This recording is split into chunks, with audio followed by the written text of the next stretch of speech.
तेरे मुंह पे चिपका दूंगी और अंत में यशोदा मैया ते तू गोबर गिनवा लियो कितनी बिंदी है, उतना मक्खन दे जाऊंगी। ठाकुर जी बोले हाँ जे बात जे बढ़िया। अब गोपी गोबर उठावे, वहां में से नेक्स्ट 100 गोबर को टीपा निकाल के ठाकुर जी गाल पे चिपका दे, ठाकुर जी के माथे पे चिपका दे। हर बार जितनी बार, अब गोपी के काम तो हो चुका पूरा, जितना गोबर चाहिए उतना ले जा चुकी है, लेकिन ठाकुर जी के गाल पर गोबर लगाने में इतना सुख मिल रहा, बार बार आ रही है, यहां लगा दे, कभी यहां लगा दे, कभी यहां लगा दे, कभी नाक के ऊपर। और ठाकुर जी भी इतने आनंद से लगवा रहे हैं कि आज तो मेरे मुंह में पानी आ रहा है, दूसरी गोपी के घर तक मक्खन आवेगो, घर पे आनंद आवेगो। ठाकुर जी इतने प्रसन्न है रहे हैं, जैसे कोई बालक को पिताजी कहते हैं चॉकलेट दिलाऊंगा तो बालक उछलने लगता है, चॉकलेट मिलेगी, ऐसे ठाकुर जी बड़े आनंद में आज हमारे घर दूसरी गोपी के घर तक मक्खन आवे को। कमी नहीं है घर में, लेकिन बच्चों का स्वभाव है दूसरे के घर की सामग्री ज्यादा बढ़िया लगती है। इतने में गोपी ने कहा कियो, अब की बार जब गोबर उचायो तो लाला के बगल में जाए के नेक वो परात टेढ़ी कर दी और वो गोबर सबरो ठाकुर जी के मुंह पे ही गिर गो, सबरो मुंह पे गिर गो। जैसे ही मुंह पे गोबर गिरो, ठाकुर जी दौड़े दौड़े गए, देख मैया देख, या गोपी ने कहा कियो, देख मेरे संग कहा कर दियो, पूरे ठाकुर जी गोबर में है गए।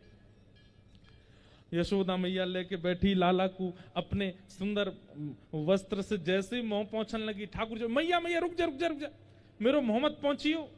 बोले क्यों, छोटी छोटी बिंदी लग रही है भीतर, तेने पहुंच दियो सबरी मिट जाएंगी और फिर गोपी उतना मक्खन ना देवेगी, नेक अचक अचक के साफ कर। यशोदा मैया जोर से हंसन लगी, बोले वारे लाला, तेरे घर में घी को कुआ है, तेरे घर में मक्खन के पहाड़ खड़े हैं, लेकिन फिर भी दूसरी गोपीन के घर को मक्खन खावे को तू कैसो आदि है। ना मैया तू धीमे ते हटा, बिंदी ने गिन कितनी बिंदी है और उतनी बिंदी मुझको बता दे, मैं बाकी यहां तो मक्खन लेके आऊंगा। ये हैं ठाकुर जी, ये वो परमात्मा हैं जिनके मुस्कुराहट से पूरी संसार बन जाता है और जिनके जरा सी भ्रकुटी टेढ़ी करने पर नूतन प्रलय हो जाता है, जिनकी श्वास लेने पर समुद्र में तूफान आ जाते हैं, जिनके बैठ जाने से सूर्यास्त हो जाता है, जिनके खड़े होते ही सूर्य उदय हो जाता है, जिनके नेत्रों पर सारा ब्रह्मांड नृत्य करता है, वो परमात्मा ब्रज में जाकर के ऐसी लीला करते हैं, अपनी प्रभुता भूल जाते हैं, अपनी श्रेष्ठता भूल जाते हैं। क्यों? ताकि हम कलयुगी जीवों को सामान्य लीला से भक्ति के मार्ग पर ला सकें।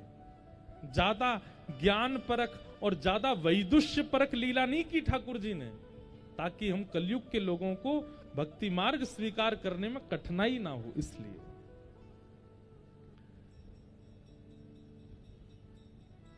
अब श्री कृष्ण की लीला अगर ऐसी होती कि भगवान जन्म लेते ही उनको सोने का मुकुट धरा दिया गया, सोने के वस्त्र आभूषण धरा दिए गए, ठाकुर जी रोते भी नहीं है, ठाकुर जी तो अपनी अवस्था में रहते हैं, वो तो परमात्मा हैं, वो तो धीमे धीमे कभी कभी आंख खोलते हैं, 4 महीना के ठाकुर जी सिंहासन पर बैठ के दुनिया को दर्शन देते हैं, फिर भीतर चले जाते हैं, ध्यान में बैठ जाते हैं। अगर ऐसी लीला ठाकुर जी की होती तो कृष्ण से कोई प्रेम नहीं कर पाता।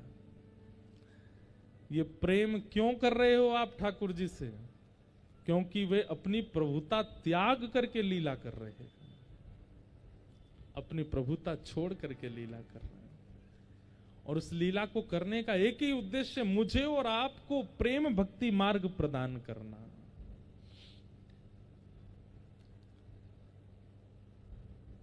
लेकिन वो भले ही कैसी भी लीला करते हो, वो परम सत्य हैं, वो साक्षात परमात्मा है, उन्हें हम प्रणाम करते हैं। सत्यम परम धीमहि धर्म प्रोजित कैतवोत्र परमो निर्मत्सराणां सताम वैद्यं वास्तवमत्र वस्तु शिवदं तापत्रयोन्मूलनम्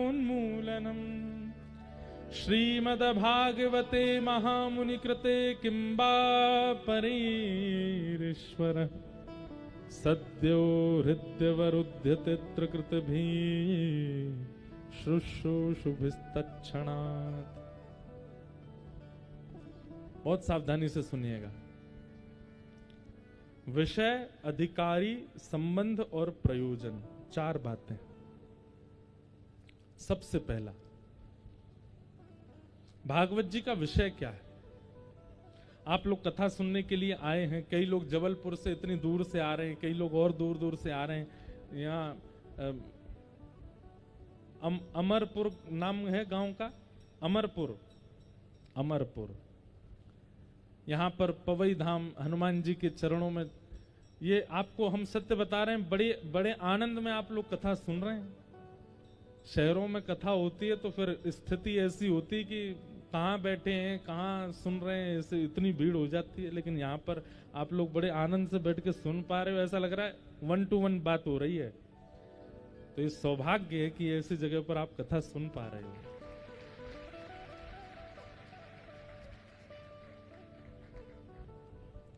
भागवत का विषय क्या है? तो धर्म प्रोजित कई तवोत्र परमो, हमारे चित्त में, सुनने वाले श्रोताओं के चित्त में परम धर्म का उद्दीपन होना, यही भागवत का विषय है। बहुत सावधानी से सुनिए सब लोग। सुनने वालों के चित्त में परम धर्म का उद्दीपन होना। लेकिन हमारी ऐसी कोई क्रिया जिससे मैं तो संभल गया, मेरा परिवार तो संभल गया, लेकिन बाकी सब बिखर गए, वो अधर्म है। जैसे पात्र होता ना, कटोरा, कटोरी, थाली, वही है धर्म का स्वरूप। उसमें रोटी भी आ जाओ संभाल लेते हैं, दाल डाल दो, सब्जी डाल दो, लड्डू डाल दो, गुड़ डाल दो, मिर्च डाल दो, सलाद डाल दो, सबको थाली संभाल लेती है। और जितनी विकसित होगी उतनी सामग्री डाल दो, सब संभाल लेगी, किसी को भी फैलने नहीं देती। यही है धर्म का स्वरूप। हम अपने जीवन का ऐसा निर्माण करें कि हम सबको संभालने में सक्षम हों, सबको धारण करने में सक्षम हों। हमारी ऐसी क्रियाएं हों, ऐसी विचारधाराएं हों, ऐसे कर्म हों जिससे सब समझ जाएं, वो धर्म है। और परम धर्म क्या है जिसके लिए यहां भागवत जी कह रही हैं?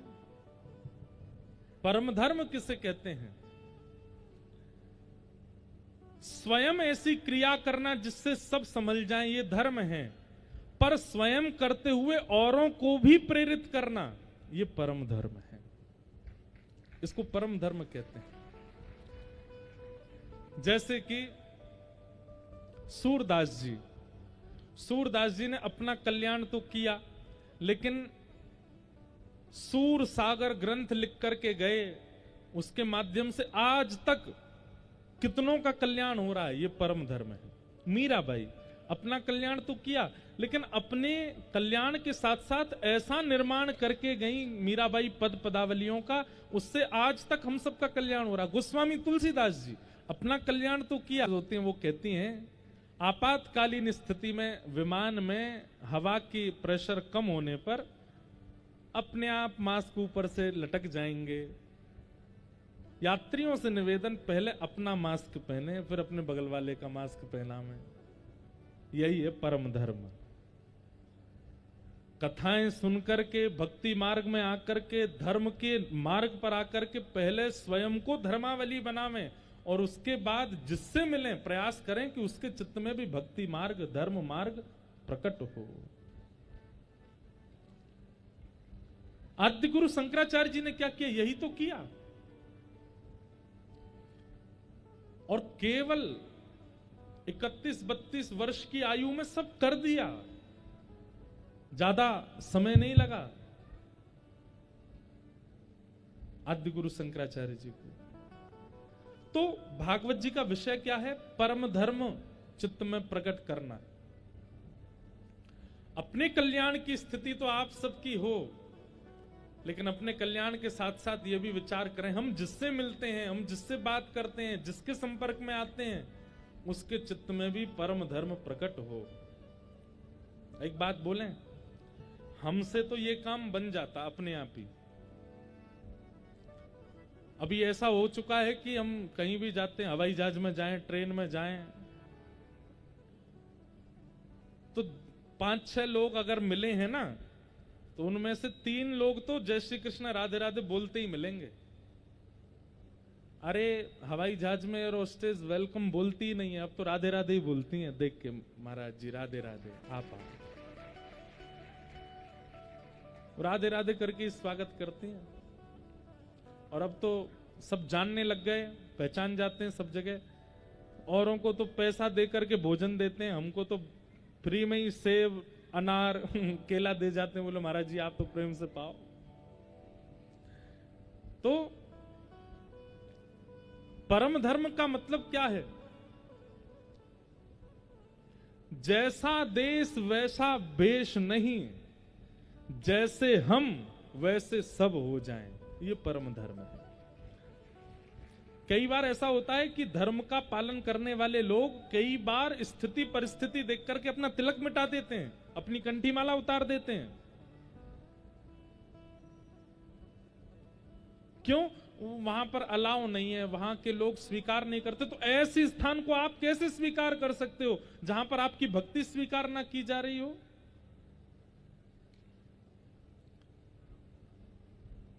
जाके ही न राम वै देही तजियता ही कोटि वैरि सम यद्यपि परम स्नेही। गोस्वामी जी कहते हैं उसका त्याग करो जिसके चित्त में ठाकुर जी नहीं है। तो श्रीमद् भागवत क्या करती है? परम धर्म का बीज बोती है हमारे चित्त में।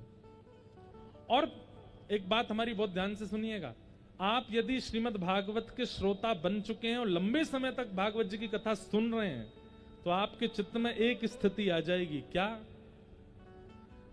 तजो रे मन हरि विमुख न को संग, तजो रे मन हरि विमुख न को संग, जाके संग कुमति उपजत है, जाके संग कुमति उपजत है, पढ़त भजन में भंग, पढ़त भजन में भंग, तजोरे मन हरि विमुख न को संग, तजोरे मन हरि विमुख को।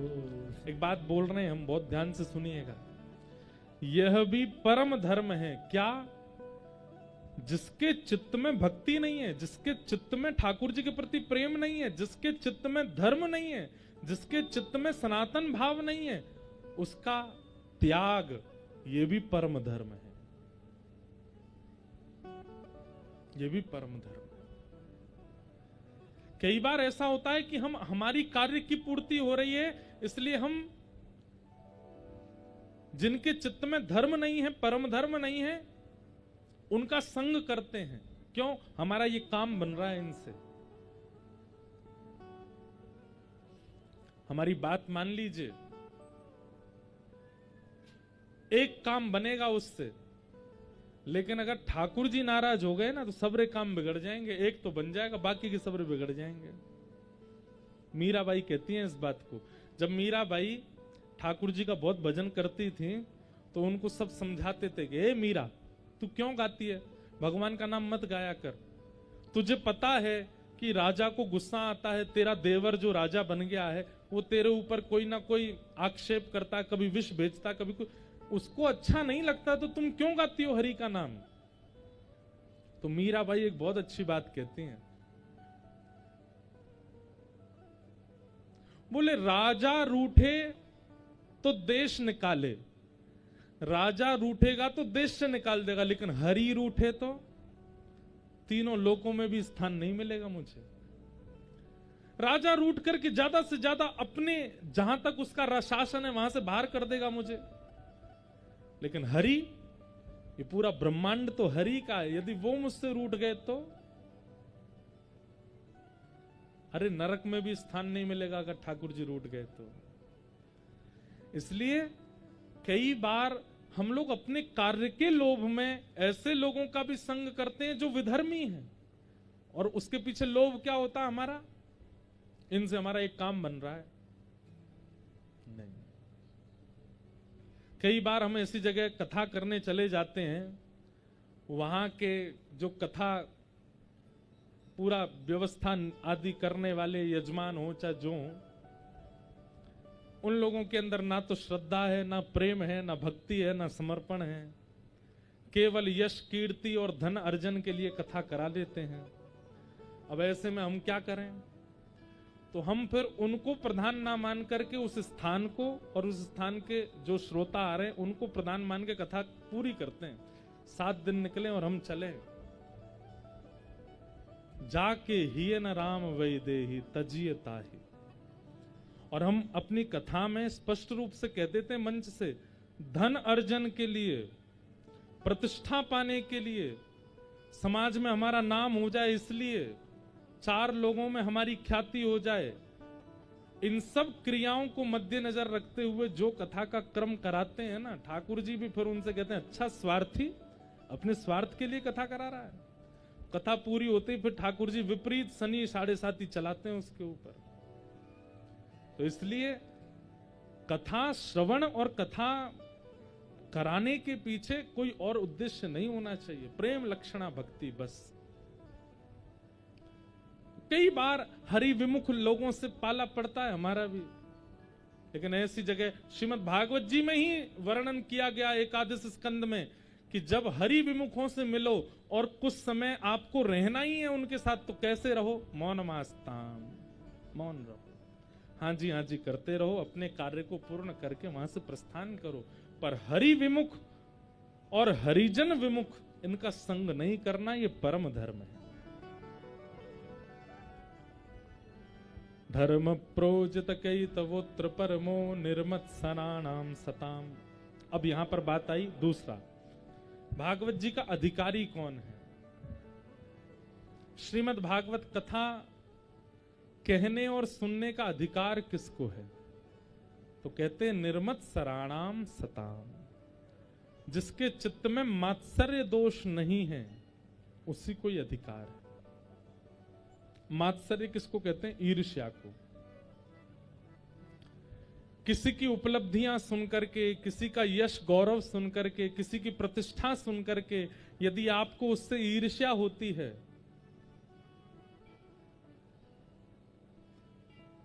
तो आप मात्सर्य दोष से युक्त हो, आपको कथा सुनने का अधिकार नहीं है। हमारे पड़ोसी की कमाई हमसे ज्यादा हो रही और आपको जलन हो रही है उससे, तो आप कथा समझ नहीं पाओगे, सुन नहीं पाओगे। और कहीं ना कहीं वक्ता में भी ये गुण आ जाता है ना कि किसी और के प्रति ईर्ष्या, ऐसे वक्ता की वाणी भी प्रभाव छोड़ना बंद कर देती है, उसकी वाणी का कोई प्रभाव नहीं होता फिर। मात्सर्य दोष, एक बात हमारी बहुत ध्यान से सुनिएगा सब लोग, इधर देखो। आपके अंदर यदि क्रोध दोष है, आपके अंदर यदि लोभ दोष है, आपके अंदर यदि काम दोष है, आपके अंदर यदि मोह दोष है, सब स्थितियों में आपको ठाकुर जी स्वीकार कर लेंगे। लेकिन ईर्ष्या दोष है कभी स्वीकार नहीं करेंगे ठाकुर जी। हमने आज तक नहीं सुना कि ठाकुर जी ने किसी ईर्ष्यालु पर परम कृपा की हो ना, ईर्ष्यालु पर कृपा नहीं करते ठाकुर जी। जिसके चित्त में ईर्ष्या है, और वही है मात्सर्य दोष, निर्मत सराणाम सताम। इसलिए ईर्ष्या दोष से बचिए, मात्सर्य दोष। कल हम लोग तुकाराम जी की बात सुन रहे थे। संत श्री तुकाराम जी महाराज वो ज्यादा ज्ञानी नहीं थे, ज्यादा संस्कृत साहित्य उनको नहीं आता था। अपनी मराठी भाषा में कीर्तन लिखते थे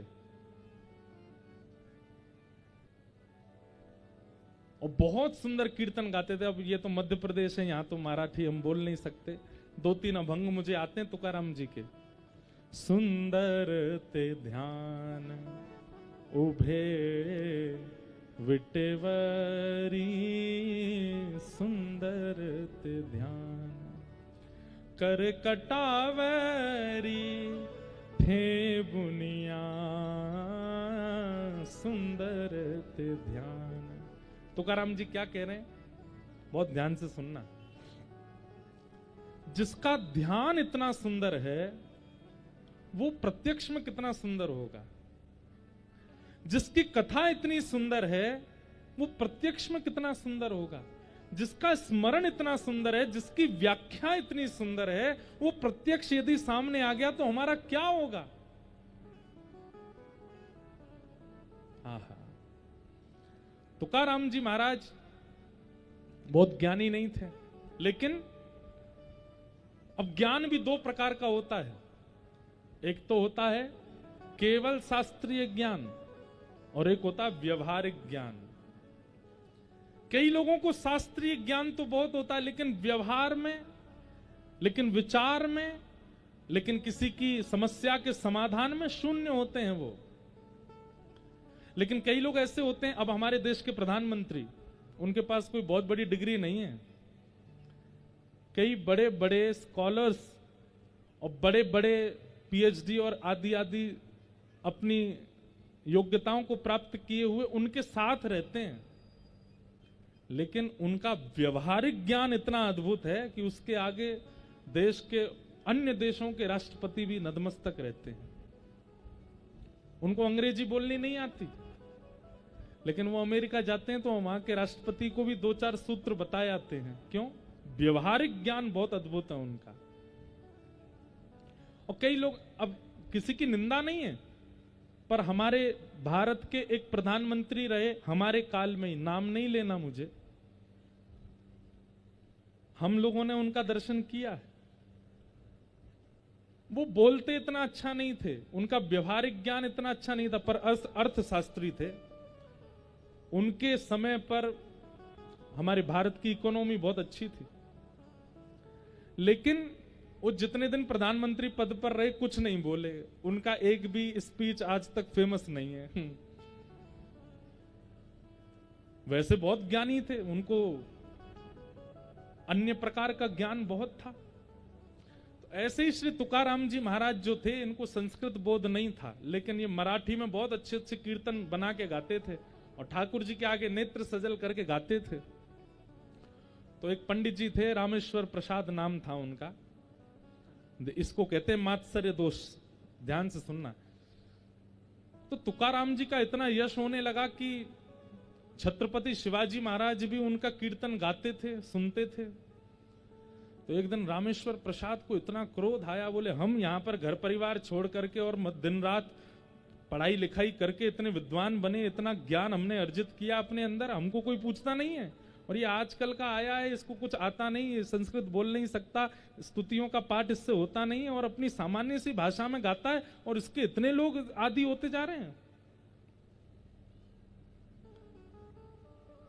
रामेश्वर पंडित जी ने जाकर के तुकाराम जी से पहले तो कहा कि तुम शास्त्रार्थ करके दिखाओ मुझसे।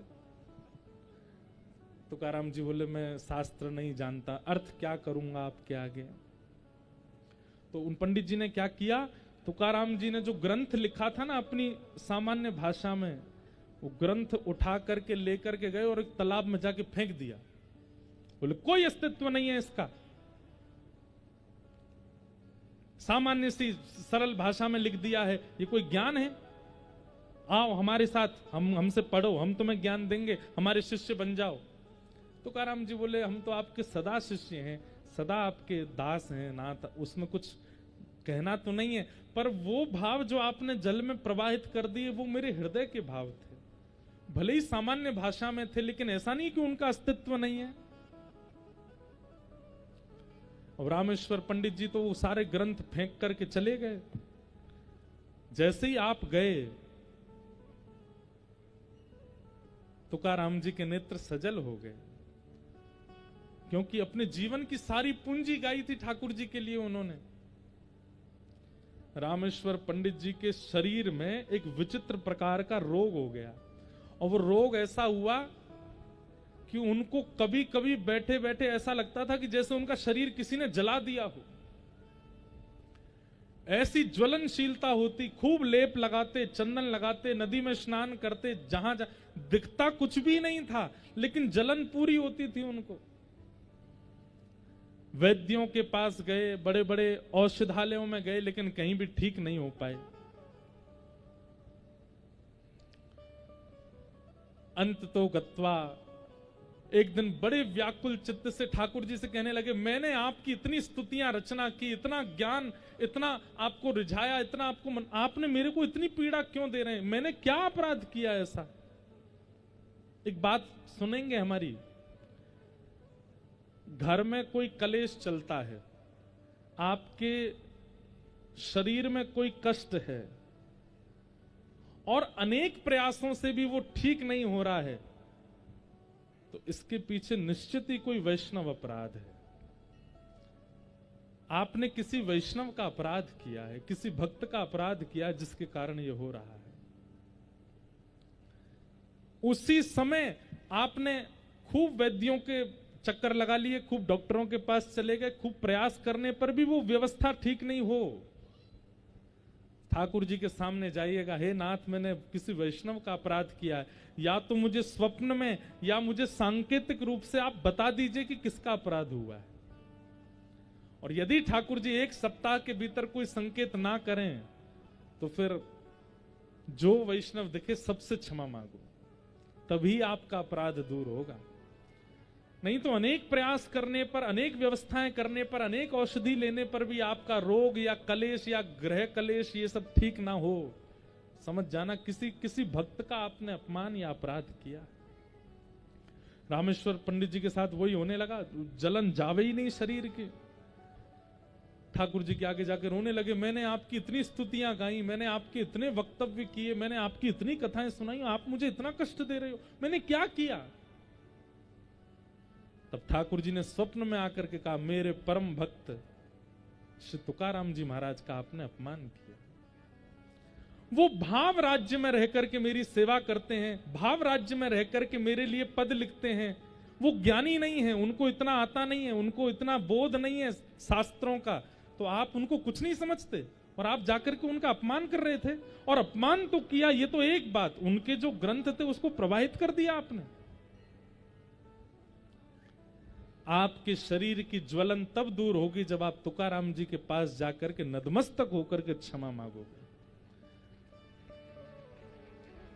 रामेश्वर पंडित जी तुरंत गए, तुकाराम जी के आगे जाकर के क्षमा मांगी, कान पकड़े। तुकाराम जी ने गले से लगाया, नहीं नहीं भगवान, आप ऐसा मत करो, लेकिन मुझे बहुत खेद है कि मैंने जो पद लिखे वो सब बह गए, सब नष्ट हो गए।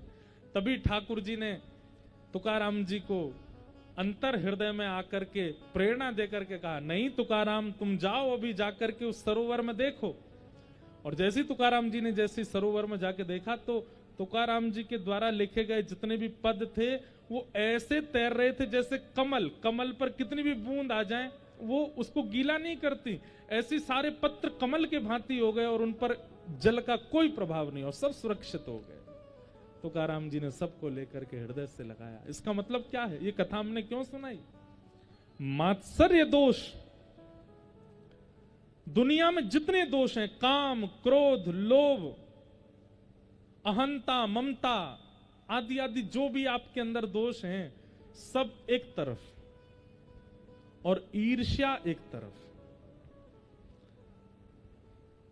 बाकी जितने भी दोष हैं उन सबके साथ ठाकुर जी आपको स्वीकार कर लेंगे। ठाकुर जी ने क्रोधियों को भी स्वीकार किया है, कामियों को भी स्वीकार किया है, मोहियों को भी स्वीकार किया है, अनेक अनेक दोष युक्तों को ठाकुर जी ने स्वीकार किया, लेकिन ईर्ष्यालु को स्वीकार नहीं किया। एक कथा आप मुझे नहीं सुना सकते कि किसी के चित्त में ईर्ष्या थी लेकिन वो रोज मंदिर जाता तो ठाकुर जी ने उसको स्वीकार कर लिया, कभी नहीं। ईर्ष्यालु ठाकुर जी को प्रिय नहीं है। इसलिए भागवत जी के द्वितीय श्लोक में द्वितीय भाव में कहा गया, अधिकारी कौन है कथा का? निर्मत्सराणाम सताम, जिसके चित्त में मात्सर्य दोष नहीं। इसलिए भैया अभी विचार कर लीजिए किससे ईर्ष्या होती है आपको, और जिसके नाम से, जिसके रूप से, जिसके काम से आपको ईर्ष्या होती है,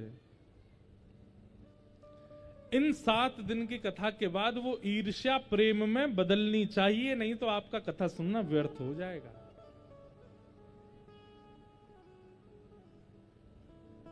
ईर्ष्या नहीं, ईर्ष्या दोष नहीं।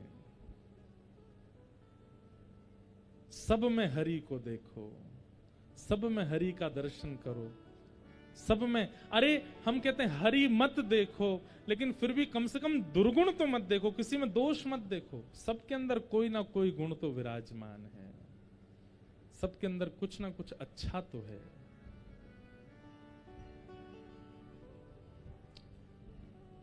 ढूंढ लिया जग सारा मैंने, दर्शना तेरा पाया।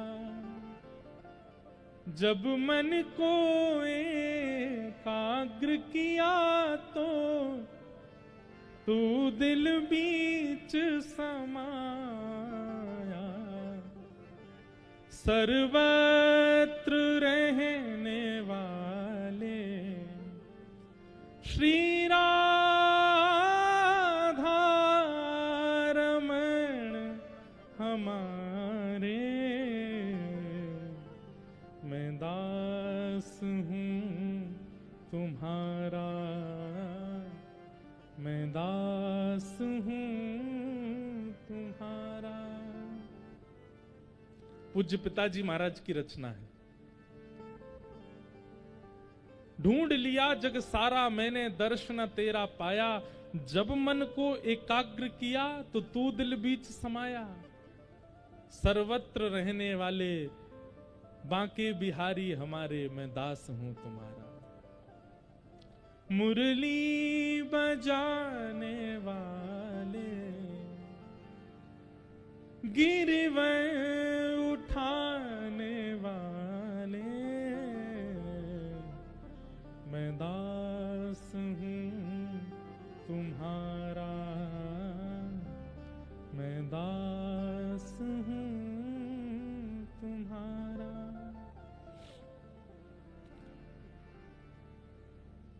सबरिया जामिल गणिका तारी, मुझको क्यों बिसराया।